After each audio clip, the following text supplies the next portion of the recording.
উফ আম্মু, এত রাতে কেন খেতে হবে? আমি তো ঘুমাতে চাই। বাবা ফারহান, এটা তো সাহরি। সাহরি খাওয়া সুন্নত এবং এতে অনেক বরকত আছে। আর জানো ফারহান, আজ থেকে রমজান শুরু। রমজানে শয়তানকে বন্দি করে রাখা হয়। রোজা মানে আল্লাহর জন্য ধৈর্য ধরা। এতে আমাদের মন পবিত্র হয়।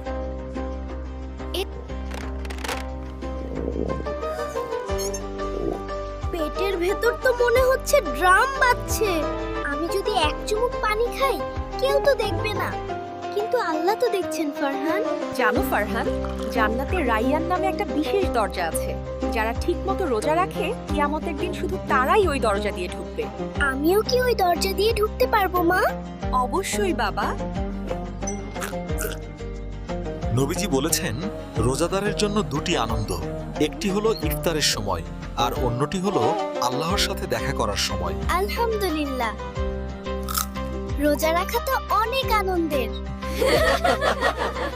মাশাআল্লাহ ফারহান, তুমি আজ ধৈর্য ধরতে শিখেছো। বাবা, আমি কালও রোজা রাখবো। আমি ওই রাইয়ান দরজা দিয়ে জান্নাতে